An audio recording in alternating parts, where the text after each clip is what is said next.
जय हिंद प्यारे साथियों, आप सभी का एक बार फिर से स्वागत है हम सभी के परिवार एसएल स्टडी में। साथियों, आज हम पढ़ेंगे पर्यावरण अध्ययन के यूनिट क्रमांक 7 मानव निर्मित साधन एवं उसके क्रियाकलापों का प्रभाव, जिसके अंतर्गत हम चौथा टॉपिक है जीवाश्म ईंधन के प्रभाव, उनके उपयोग के क्या प्रभाव है, उससे क्या लाभ है और क्या हानियाँ है। आज हम इस टॉपिक के विषय में बात करेंगे। तो चलिए देखते हैं, हमारा जो टॉपिक है वह है जीवाश्म ईंधन।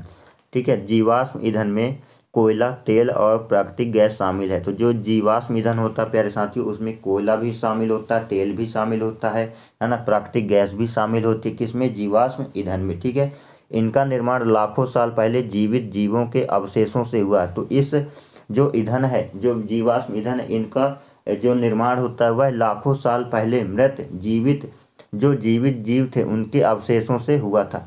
जब हम उन्हें जलाते हैं तो वो ऊर्जा छोड़ते हैं। इसके अलावा वे गैर नवीकरणीय हैं।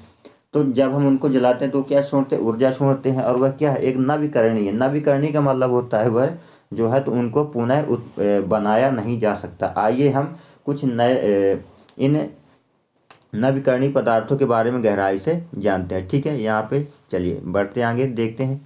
इसे हम अंग्रेजी में फॉसिल फ्यूल भी कहते हैं। जैसे आप यहाँ पे देख रहे हैं कि तेल को जलाया जा रहा है, कोयला को जलाया जा रहा है, इससे क्या धुआं निकल रहा है ना। फिर अगर हम बात करें कुछ परिभाषाओं के बारे में, तो जीवाश्म ईंधन की जो मुख्य रूप से एक परिभाषा है कि मृत पौधों और जानवरों जैसे कार्बनिक पदार्थों के दबे हुए ज्वलनशील भूगर्भीय भंडार जो कई हजार फीट गाद में नीचे जमा होते हैं, उन्हें जीवाश्म ईंधन के रूप में जाना जाता है। जीवाश्म ईंधन क्या है कि मृत पौधे और जानवर जैसे कार्बनिक पदार्थ जब यह ज्वलनशील यानी भूगर्भीय भंडार में कई हजार फीट नीचे दबे हुए हैं, उन्हें क्या कहते हैं? जीवाश्म ईंधन के रूप में उन्हें जाना जाता है। क्योंकि यह जो पेट्रोल है, प्राकृतिक गैस है ना, ये सब क्या है? उन्हीं मृत जीवों के सड़े गले पदार्थों का ही एक परिवर्तित रूप है। मूल रूप से ये भंडार समय बीतने के साथ सड़ते रहते हैं और फिर प्राकृतिक गैस और पेट्रोलियम में बदल गए। तो यह जब हजारों लाखों साल पहले मृत हुए, पृथ्वी पे कोई आपदा आई तो ये सब नीचे दब गए। इसके बाद क्या लाखों करोड़ों साल में ये जो है तो पेट्रोलियम और गैस में परिवर्तित होते हैं। ठीक है, चलिए फिर आगे समझते हैं कि ऐसा पृथ्वी की सतह के अंदर अत्यधिक गर्मी और दबाव के कारण हुआ। तो उनमें प्राकृतिक गैस और पेट्रोलियम में परिवर्तित होने का मुख्य कारण क्या था कि जो पृथ्वी है, पृथ्वी की सतह के अंदर बहुत ही अधिक गर्मी है, प्लाज्मा है, लावा के रूप में नीचे हमारी धरती एकदम तवे के तरल पदार्थ में वह डोल रही है। इस प्रकार जो है तो हमें इन गैर नवीकरणीय स्रोत भी कहते हैं, क्योंकि इन्हें पुनः प्राप्त करने में बहुत समय लगता है। ठीक है, आगे देखते हैं। अगर हम जीवाश्म ईंधन के प्रकार में बात करें तो जीवाश्म ईंधन के मुख्य 3 प्रकार हैं: कोयला, पेट्रोल और प्राकृतिक गैस। ये जीवाश्म ईंधन के 3 प्रकार हैं। कोयला एक कठोर पदार्थ है जो काले रंग का होता है और कार्बन, हाइड्रोजन, नाइट्रोजन, ऑक्सीजन और सल्फर से बना होता है। आपने कोयला देखा होगा, कोयला काला रंग का होता है ना। कोयले के भी कई प्रकार हैं, लेकिन यहाँ पे हम मुख्य रूप से कोयले के बारे में बात करेंगे। तो कोयला जो है तो इन जीवाश्म ईंधनों में सबसे कठोर होता है ना, और यह काले रंग का होता है और इसमें कार्बन की मात्रा, हाइड्रोजन की मात्रा, नाइट्रोजन की मात्रा और ऑक्सीजन और सल्फर से बना होता है। इन सभी जो गैसी तत्वों से यह मिलकर बना होता है। ठीक है, चलिए। इसके अलावा पेट्रोलियम एक साफ और तैलीय तरल पदार्थ है। जो पेट्रोलियम जो हम देखते हैं, सीएनजी है ना, डीजल, पेट्रोल, ये सब क्या है? ये पेट्रोलियम से ही मिलते हैं, जिसका रंग हरा या काला होता है। अंत में प्राकृतिक गैस एक स्वच्छ और गैस विषाक्त जीवाश्म ईंधन है। हम इन तीनों का विस्तार अध्ययन करेंगे। ये जो है तो ये जो पेट्रोलियम वह तैलीय रूप में होती है, और जो प्राकृतिक गैस है यह जो है तो गैर विषाक्त यानी जो जहरीली नहीं होती। ठीक है, चलिए आगे देखते हैं। अब हम बात करेंगे कोयला। इसको हम थोड़ी फास्टली लेंगे क्योंकि ज़्यादा समय लग जाएगा। ठीक है, तो इसको हम फास्टली ले रहे हैं। ठीक है, चलिए। कोयला जो है प्यारे साथियों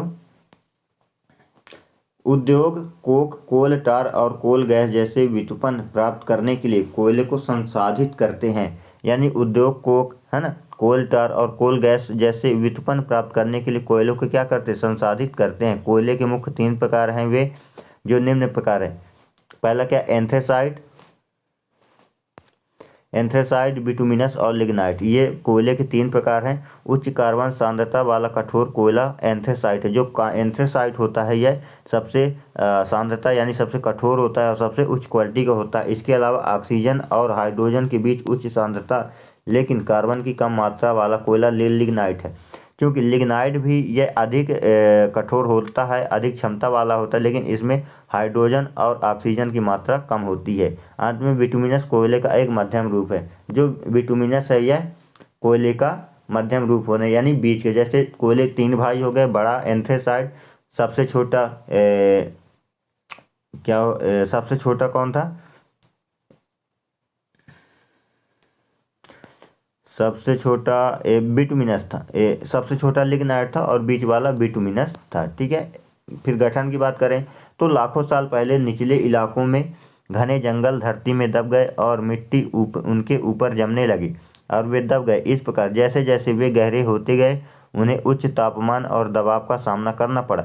नतीजन क्या हुआ कि पदार्थ धीरे धीरे कोयले में बदलने लगे। कोयला बनाने की प्रक्रिया को हम कोयलाकरण कहते हैं। ठीक है, आपको समझ में आ गया होगा कि लाखों साल पहले क्या होते, घने जंगल थे हमारी धरती में, वह भूकंप आया, भूस्खलन आया, वह नीचे धरती के जब दब गए और जैसे जैसे वहाँ पे मिट्टी की परत बनती गई और वह नीचे जाते गए और अधिक तापमान होने के कारण उसमें क्या हुआ कि नतीजन क्या हो कि वह धीरे धीरे कोयले के रूप में बदलने लगे। कोयला बनाने की जो प्रक्रिया है उसको हम कोयलाकरण कहते हैं। प्रश्न में पूछ सकता है कि कोयला के बनने की प्रक्रिया को निम्नलिखित में से क्या कहा जाता है, तो उसको हम कोयलाकरण कह सकते हैं। ठीक है, चलिए शुरुआत में हम कोयले का इस्तेमाल रेलवे इंजन में भाप बनाने के लिए करते थे। जो हमारे भारत देश में सबसे पहले जो रेल चलती थी उसमें हम कोयले का ही इस्तेमाल किया करते थे कि क्या बनाने के लिए, भाप बनाने के लिए। प्रश्न में पूछ सकता है कि कोयले का इस्तेमाल रेलवे में क्या निम्नलिखित में से क्या बनाने के लिए उपयोग किया जाता था, तो रेल भाप बनाने के लिए। ठीक है। इसके अलावा हम इसका इस्तेमाल खाना पकाने और थर्मल प्लांट में बिजली बनाने के लिए भी करते हैं। इसके अलावा इसका इस्तेमाल हम उद्योगों में ईंधन के तौर पर भी करते हैं। ठीक है, चलिए बात करेंगे पेट्रोलियम की। तो पेट्रोलियम एक गंध काफ़ी अजीब होती है। पेट्रोलियम की गंध क्या अजीब होती है, क्योंकि petroleum gas diesel, paraffin wax, petrol और चिकनाई तेल आदि का मिश्रण है। हम इसे ब्लैक गोल्ड भी कहते हैं क्योंकि इसका उपयोग कई उद्योगों में व्यापक रूप से किया जाता है। तो पेट्रोलियम क्या, पेट्रोलियम की जो गंध होती है वह काफ़ी अजीब तरह की होती है, क्योंकि यह petroleum gas diesel, paraffin wax, petrol और चिकनाई तेल आदि का क्या एक मिला जुला तरल पदार्थ है। हम इसे क्या कहते हैं, काला सोना भी कहते हैं, ब्लैक गोल्ड भी कहते हैं, क्योंकि इसका उपयोग उद्योगों में काफ़ी व्यापक होता है। कोयले को भी काला सोना कहा जाता है। ठीक है। अगर हम इसके बनने की और उपयोग की बात करें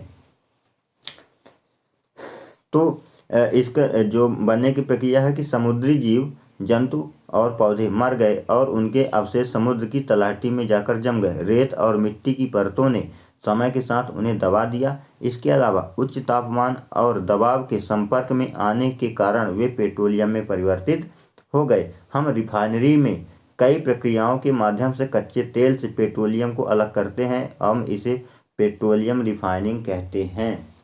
यानी वही प्रक्रिया है कि जीव जंतु मरे, जमीन के अंदर धंसे, है ना, जैसे के बाद रेत और मिट्टी से उनमें परतें जमती गई, धीरे धीरे उच्च तापमान और दबाव के कारण आने की पेट्रोलियम परिवर्तित हो गए और हमने रिफाइनरी के माध्यम से उनको कच्चे तेल से पेट्रोलियम को अलग कर लिया और इसे पेट्रोलियम रिफाइनरिंग कहते हैं। ठीक है, चलिए इसके बाद बात करें हम कि इसके अलावा हम पेट्रोल के रूप में आंतरिक दहन इंजन को शक्ति देने के लिए पेट्रोलियम का उपयोग करते हैं। हम इसका उपयोग छत, सड़क के फुटपाथ और जल विसर्जक के रूप में भी करते हैं। अंत में हम डिटर्जेंट, प्लास्टिक, फाइबर, पॉलीथीन और बहुत से कुछ बनाने के लिए भी पेट्रोलियम का उपयोग करते हैं। ठीक है, चलिए इसके बाद बात करें हम प्राकृतिक गैस की। तो प्राकृतिक गैस का कोई रंग या गंध नहीं होता। जो हमारी प्राकृतिक गैस है वो उसका कोई रंग यानी उसका ना कोई रंग होता और ना ही वह गंध होता। हम इसे पाइप लाइनों के माध्यम से आसानी से स्थानांतरित कर सकते हैं। इसके अलावा हम इसे उच्च दबाव से संपीड़ित प्राकृतिक गैस SCNG के रूप में जो है संग्रहित करते हैं। वास्तव में यह कम प्रदूषणकारी और सस्ता जीवाश्म है। इसे महत्वपूर्ण बात यह है कि मीथेन सबसे आवश्यक प्राकृतिक गैस है। अगर हम प्राकृतिक गैस की बात करें तो प्राकृतिक गैस का कोई रंग या गंध नहीं होता। हम इसे पाइपलाइनों के माध्यम से आसानी से एक स्थान से दूसरे स्थान तक ले जा सकते हैं। इसके अलावा हम इसे उच्च दबाव से में संपीड़ित प्राकृतिक गैस यानी CNG, आपने सुना होगा CNG, कंप्रेस्ड नेचुरल गैस, इसको जो है तो जो अभी गाड़ियों में भी उपयोग होती है। इसके अलावा यह कम प्रदूषणकारी होती है और यह सस्ता होता है। ठीक है, इसमें सबसे महत्वपूर्ण बात यह है कि इसमें मीथेन सबसे ज़्यादा होता है। ठीक है, अगर हम प्राकृतिक गैस के बनने की प्रक्रिया की बात करें तो प्राकृतिक गैस जो है तो फाइटोप्लांक्टन और जूप्लांक्टन रूप जो प्राकृतिक गैस है फाइटोप्लांक्टन और जूप्लांक्टन डूबकर समुद्र की तलहटी में पहुंच जाते हैं और कार्बनिक पदार्थों के साथ मिलकर कार्बनिक समृद्ध मिट्टी बनाते हैं। इसके अलावा अधिकतर छलाहट के नीचे मौजूद मिट्टी तब लिथिफाइड हो जाती है और एक कार्बनिक सेल बनाती है। इस प्रकार बैक्टीरिया द्वारा कार्बनिक पदार्थों को विघटित होने से बचाने के लिए ऑक्सीजन के संपर्क को रोकता है। तो जो प्राकृतिक गैस बनने की प्रक्रिया है वह क्या है कि फाइटोप्लांक्टन और जूप्लांक्टन डूबकर कहाँ चले जाते, समुद्र की तलहटी में, और कार्बनिक पदार्थों के साथ ये मिलकर समृद्ध मिट्टी बनाते हैं। ठीक है, इसके अलावा अधिक तलछट के नीचे मौजूद मिट्टी तब लिथिफाइड हो जाती है। ठीक है, और कार्बनिक सेल बनाती है। इस प्रकार यह बैक्टीरिया द्वारा कार्बनिक पदार्थों को क्या करते हैं, विघटित होने से बचाने के लिए ऑक्सीजन के संपर्क को रोकता है। ठीक है, चलिए, सेल केरोजेनिक नामक मोमी पदार्थ में बदल जाता है और इसके बाद क्या होता है, यह सेल केरोजेन नामक एक मेमू पदार्थ होता है उसमें बदल जाता है और 90 से 160 डिग्री सेल्सियस के तापमान के बीच यह प्राकृतिक गैस में बदल जाता है। हम प्राकृतिक गैस का उपयोग बिजली बनाने में, ऑटोमोबाइल के ईंधन के रूप में, घरों में खाना पकाने के लिए और रसायनों और उर्वरकों में शुरुआती सामग्री के रूप में शुरुआत करते हैं। ठीक है, हमने ये पढ़ लिया पेट्रोलियम का बनावट, पेट्रोलियम के प्रयोग, कोयला, है ना, प्राकृतिक गैस। अब हम पढ़ेंगे जीवाश्म ईंधन के क्या लाभ हैं। अब हम जीवाश्म ईंधन के लाभ पढ़ेंगे। ठीक है, चलिए देखते हैं। जीवाश्म ईंधन में एक ही स्थान पर बहुत अधिक मात्रा में बिजली बनाने की क्षमता होती है, क्योंकि जो जीवाश्म ईंधन होते हैं उनमें इतनी क्षमता होती है कि एक ही स्थान पर रहकर हम बिजली बना सकते हैं। इसके अलावा ये आसानी से मिल जाते हैं और लागत प्रभाव भी नहीं होती, यानी इनमें जो है तो ये आसानी से मिल जाते हैं और इसमें पैसा भी कम खर्च होता है। ठीक है, इसके अलावा हम पाइपलाइनों के माध्यम से तेल और गैस को आसानी से परिवहन कर सकते हैं। ये लाभ है ना, क्योंकि देखते हैं जो हमारी बहुत बड़ी बड़ी पाइपलाइनियाँ होती हैं जो ईरान इराक से हमारे भारत देश में जुड़ी हुई हैं, है ना, इसको जो है तो हम पाइपलाइनों के माध्यम से एक स्थान से दूसरे स्थान तक ले जा सकते हैं। समय के साथ ये सुरक्षित हो गए हैं। इनके अलावा हमारे अधिकांश बुनियादी ढांचे जो जीवाश्म ईंधन के उपयोग के माध्यम से संचालित करने के लिए डिजाइन किया गया है। अंत में भले ही यह एक सीमित संसाधन है, यह प्रचुर मात्रा में उपलब्ध है। ठीक है, क्योंकि जानते हैं, देखिए हमने जो है तो इसको सुरक्षित भी रखे हुए हैं। इसके अलावा हमारे जो अधिकांश बुनियादी ढांचे हैं वह जीवाश्म ईंधन के उपयोग के माध्यम से ही संचालित हैं। अंत में भले ही यह एक सीमित संसाधन, लेकिन यह प्रचुर मात्रा में उपलब्ध है। ठीक है, अब हम इसके नुकसान के बारे में बात करेंगे।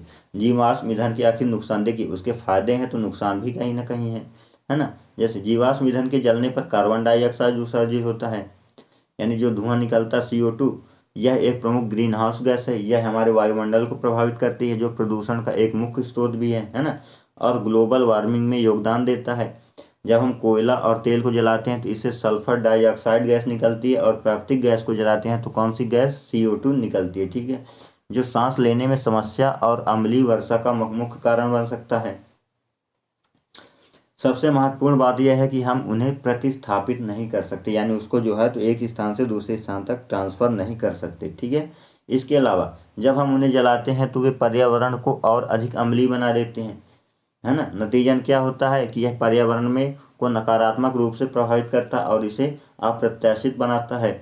गैर नवीकरणीय ऊर्जा संसाधन होने के कारण उनकी सीमित आपूर्ति का मतलब है कि अंततः समाप्त हो जाएंगे, क्योंकि यह सीमित है, असीमित नहीं है। ठीक है, चलिए फिर बात करें, इसके अलावा इनके दोहन से घातक बीमारियां होती हैं, जैसे कोयला खनिज कभी कभी ब्लैक जंग डिसीज से पीड़ित हो जाते हैं, और प्राकृतिक गैस डीलक्स रसायनों के संपर्क में आते हैं जो स्वास्थ्य की दृष्टि से भी खतरनाक हैं, है ना। जैसे कोयला खनिज, जो कोयला खानते हैं वो कभी कभी ब्लैक जंग एक डिजीज होता है, उससे क्या होते हुआ है, ब्लैक लंग डिजीज यानी विकलांग हो जाते हैं, है ना। प्राकृतिक गैस के जो डीलर्स होते हैं रसायन के संपर्क में आते हैं तो उनके स्वास्थ्य के लिए भी खतरनाक है।